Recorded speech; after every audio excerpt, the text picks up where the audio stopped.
महाराष्ट्र प्रदेश राष्ट्रवादी काँग्रेस पार्टीच्या आदिवासी सेलच्या राज्य उपाध्यक्षपदी इगतपुरी त्र्यंबक तालुक्यातील प्रतिष्ठित नेत्यांची सार्थ निवड झाल्याबद्दल तालुक्याच्या वतीने सत्कार समारंभाचे आयोजन करण्यात आले। या सोहळ्यात तालुक्यातील अनेक मान्यवरांनी उपस्थित राहून शुभेच्छा दिल्या तसंच आनंद साजरा केला। यावेळी आमदार हिरामन खोसकर, राज्याध्यक्ष उदयभाऊ जाधव, गोरखभाऊ बोडके, संदीपभाऊ गुळवे, बाळासाहेब गाडवे, विष्णुभाऊ चव्हाण, हरिभाऊ चव्हाण, डॉक्टर महेंद्र शिरसाट, डॉक्टर जगताप, राहुल साहने, प्रशांतभाऊ कडू, वामनभाऊ खोसकर, अनिल पढेर, दशरथभाऊ जमदडे, अरुण शेठ पोरजे आदींसह अनेक जिप पंचायत समिती सदस्य तसंच पक्षांचे पदाधिकारी तसंच कार्यकर्ते मोठ्या संख्येने उपस्थित होते। कार्यक्रमात उपस्थित सर्व मान्यवरांनी नवीन राज्य उपाध्यक्षांच्या निवडीबद्दल अभिनंदन व्यक्त केलं।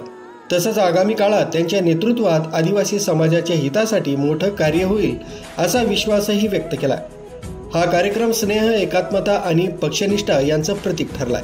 यावेळी आमदार हिरामन खोसकर, जिप सदस्य उदयभाऊ जाधव, गोरखभाऊ बोडके, ज्ञानेश्वर लहाने, माजी जिप सदस्य संदीपभाऊ गुळवे, वामनभाऊ खोसकर, प्रशांतभाऊ कडू, बाळासाहेब गाडवे, सुनीलभाऊ वाजे, तुकाराम वारगडे, नारायण मामा वळकंदे, हरीशभाऊ चव्हाण, डॉक्टर महेंद्र शिरसाट, डॉक्टर जगताप, राहुल साहने, विष्णुभाऊ चव्हाण, किरूदादा खतेले, लकीभाऊ गोवर्धने, मदन कडू, वसंतभाऊ भोसले, संतोषभाऊ वारुंगसे, बाळासाहेब खतेले, हुशार पाटील खतेले, अनिल पढेर, दशरथभाऊ जमदडे, अरुण शेठ पोरजे आदी राष्ट्रवादी काँग्रेसचे पदाधिकारी तसंच कार्यकर्ते उपस्थित होते।